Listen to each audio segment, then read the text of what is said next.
Di ruang sidang Chandra Pengadilan Negeri Lubuk Linggau, seorang sipir lapas kelas 2A Lubuk Linggau bernama Irfan Burfal dihadirkan sebagai saksi dalam perkara percobaan penyelundupan narkoba ke dalam lapas kelas 2A Lubuk Linggau. Irfan dimintai keterangan terkait perkara yang membelit dua orang narapidana lapas kelas 2A Lubuk Linggau, yakni terdakwa Boy Andre Fernandes dan Frankie Puswira.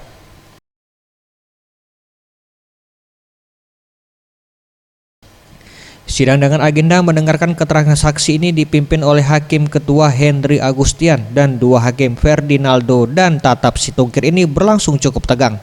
Satu persatu pertanyaan yang dilontarkan majelis hakim kepada Irfan pun dijawabnya. Dalam sidang tersebut, Hakim Ketua menyebut jika peredaran narkotika dalam lapas cukuplah mengkhawatirkan karena terbilang banyak.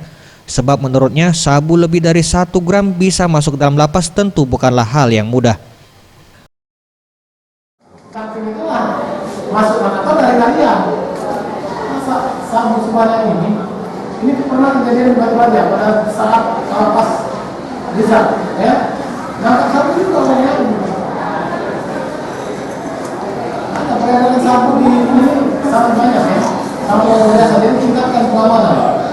Ya, pada saat orang mengirim apapun bentuknya, itu harus diperhatikan, ya.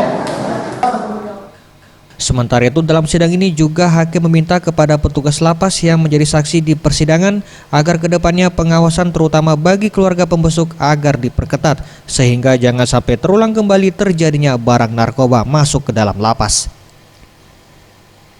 Tim Liputan Srija TV.